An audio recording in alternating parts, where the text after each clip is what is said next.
welcome to Leading the Follower with your host, Rebecca Benston.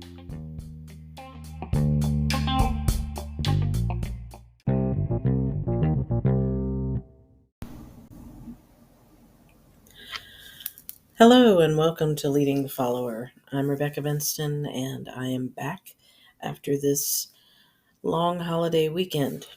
As promised, I'm going to try to stop in here at least once or twice a week and share some thoughts with you about things that I'm studying, things that I'm experiencing,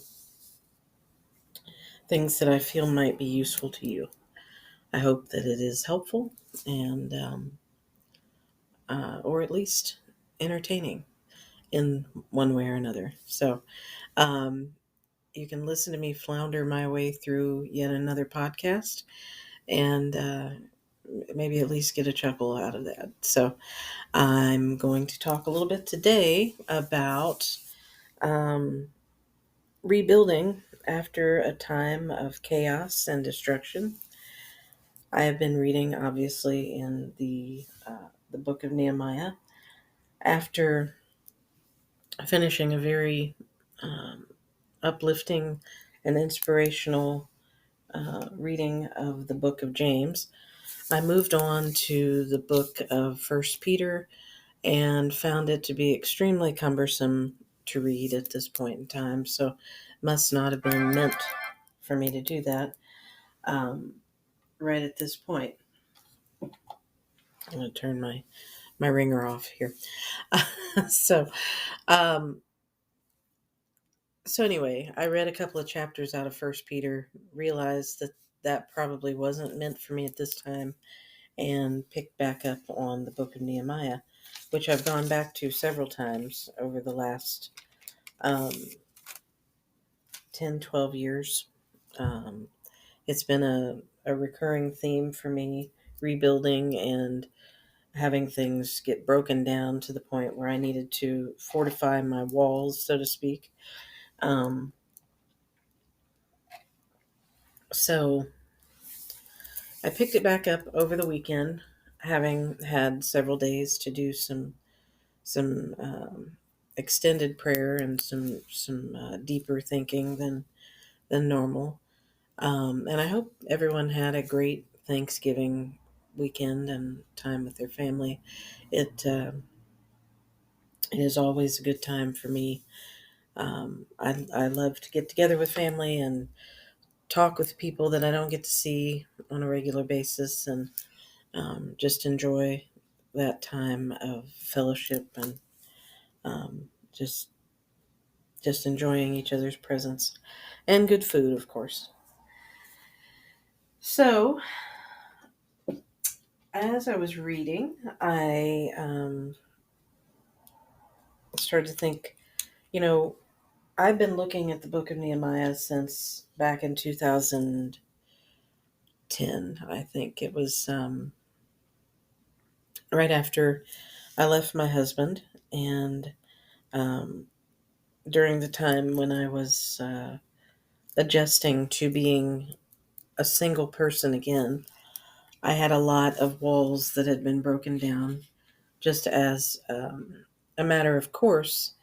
When you're married, lots of walls come down between you and your spouse, and that is a very different type of relationship than just having, like a boyfriend or a girlfriend or whatever you may have had. Um, it's a very different experience when you're married, because there's so much trust that you develop from one another that you didn't have in other relationships. I can't really explain it. It just feels different. And I noticed that during the time that I was married. I was with my husband for nearly 11 years, and we divorced just shy of 10 years. Um, and it took quite a bit to be able to um, figure out who I was after that, because I had been a wife for so long that it just didn't feel natural to me anymore. The one thing that was a constant, however, because I was a mother when I divorced and I had my daughter with me, um, I was still able to be a mom and stay rooted and grounded in something that made sense to me. So thankfully, I had that to anchor me, that and God, and knowing that God would pull me through whatever I was dealing with. I I think my life took an extreme turn at that point, and the type of person that I had been just was never going to fit anymore. So I had to rebuild everything, and I needed a team of people to do that, but sadly I didn't have that. Um, so as I'm reading in Nehemiah about how they're rebuilding the walls and strengthening the gates all around the city of Jerusalem and trying to make sure that it's safe again, and that everything is okay. It occurred to me that we do have that in our own lives as well. If we look at ourselves as a city, and this is probably a stretch for some people, you may not see yourself in that way. Um, we do have gates that we let people in, and they're all around us, and they're different areas of our lives that we let different people into. And when I was married, I I had a whole different set of gates. You know, I had a whole different set of everything, and um, and all of that had to be rebuilt. I had to figure out where was it safe to let people in again. You know, and should I let anybody in? Should I just build the walls, protect me and my daughter, and leave it at that? And it ended up being much like that. Um, and for whatever reason, back then I was really heavily studying the book of Nehemiah and trying to really make some connections so that maybe it would help me through what I was going through. And because there are often distractions when we're in the middle of a rebuilding process, and anytime we're in the middle of a period of spiritual growth, we're going to come under attack. And sometimes it doesn't feel like an attack. Sometimes it's a distraction. Sometimes it's just a setback, or just a change in direction or whatever that wasn't meant to be. We don't understand that we're being taken off the course that God has us on. So I got off course and never really got back to it. And it feels like I've spent the last 13 years that I've been divorced um, in a period of rebuilding, of watching walls fall down, rebuilding. Maybe they're not as strong as they need to be, trying something different, going back, and just not having the success with that I may have wanted. But it does get better after a time. You just have to get your focus right. Um, One thing that stood out to me was how, um, as soon as some people heard that this rebuilding was going on, there was opposition to Nehemiah, and they didn't want him to rebuild those walls. For whatever reason, they felt the need um, to keep Jerusalem in its state of destruction. They didn't want to see it restored in any way. And whether you want to believe it or not, there are people in your life who feel that way when you've gone through a time of destruction, or when you've experienced a setback. There are people, unfortunately, who are not rooting for you, who don't want to see you rebuild or improve or get back to a place um, that is good and safe for you.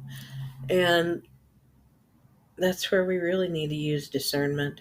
We need to be willing to cut people out of our lives when they are not healthy, when they are not positive forces, when they're working against us, when they're trying to pull us away from our faith or from what we know that God would want us to do. It's it's very difficult to weed that out, because especially if you're going through a time when you are struggling with having lost a significant part of your identity, or something, say you've been at a job for years and years and suddenly you don't have that job anymore. Your identity was wrapped up in who you were on the job. You're trying to figure out who am I now, because I'm not that worker or whatever. I'm not in that career, and that path has been redirected for me. Maybe it wasn't my choice. Maybe there was just no avoiding it. Um, you know, if you experience a loss in any way and you're no longer part of a couple because of a divorce or because of an accident, or maybe you lose a loved one. There's all sorts of things that can get in the way of the path that you are walking, and they can make it very difficult for you to press on, and you have to start to rebuild your identity from that point and figure out, what am I supposed to be doing here? How am I supposed to proceed when I don't know how to be anything else but what I've been? Um, that's a very difficult place to be. But if you take the time to talk to God about these things, I know it's hard, and a lot of people may even feel like it's silly to sit down and pray, because you're not going to hear a resounding voice that comes back and says, "Hey, you're doing the right thing," or "You need to go here and you need to go there." It's not going to be that clear. The way that God answers us, He rarely speaks to us in a voice that we can comprehend easily. A lot of the time, it's going to be something you read or something you hear on the radio or in passing, something silly that you may not have thought would have any consequence, but then when you put it together with the other things that are happening in your life, you think, "Oh, well, that makes good sense. That's probably why that happened." Um, and God works through those little things to keep us going, to keep us motivated. Because if He were to step in and talk to us in that way, in that booming God voice that we probably envision, that he's going to, there's going to be this big bright light, and He's going to step in and say, "Hey, Rebecca, um, you need to do this, this, and this." That's not going to happen. I doubt that's going to happen unless somehow I'm put in a movie where that is made to happen. I don't see that happening either. But God's signs and lessons for us generally don't come to us in a very clear cut type of a way, even though His message is clear once we are able to tune in and figure out what goes together and what doesn't. But we have to be paying attention.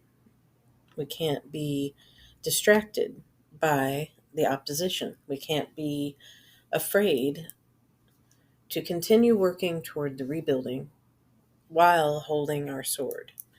Um, and in chapter 4 of Nehemiah, of course, it's where they talk about when that opposition came. Nehemiah told his people, you're going to have to like work with one hand on the rebuilding, and in the other hand have your sword at the ready, because it's just going to be that way. They're going to be coming after us. We need to be able to continue our work and defend ourselves should the need arise to do that. So So that's kind of where I was today. I was kind of reading along, and I was thinking back to the time when I was trying to rebuild. You know, one time when I was trying to rebuild. I'm always in a state of rebuilding, it seems. But at that particular moment when I was trying to find my identity as a person after divorce, I did feel the need to keep rebuilding, but also have my hand on my sword and be ready to tackle anybody that tried to come at me during that period of time. Now, the one thing that I came up with toward the end of that, though, was, am I too quick to reach for the sword and try to fight battles that I wasn't invited to? That is something I'll get into on my next podcast. This one, I think, um, I'm at a point where I need to stop recording for the day. I have got to get back to work. It is almost time to start my Monday, and I need to prepare myself for that because I'm certainly not done with my Thanksgiving break yet. But um, but I wanted to stop in and share just a little bit about that with you, and I can get more detailed, I guess. I'll try to get into it a little more on the next podcast. But the thing is, understand that when you are in a period of rebuilding, there's going to be opposition. You need to be able to um, lean on God, keep the faith, stay strong, stay focused. Don't let the distractions get to you. Be ready to fight those off. Be ready to defend yourself, but keep working, keep pushing, and don't give up on it. Um, in Nehemiah, it said that the people had a mind to work, and we have to have a mind to work if we're going to be able to successfully restore our identities and move ahead on the path that God has for us. So keep that in mind with the battles that you face today and this week, and go forward with the knowledge that God is never going to send you into a battle He doesn't equip you for. And if you're in a battle and you feel like you're not equipped, you probably weren't invited to that one. And you may need to just step out of it and go back and figure out which one you're supposed to be fighting, because that can get a little tricky. But just stay the course, keep rebuilding, keep moving, and try to have a good day and a good week. And I'll be back with you later this week. God bless.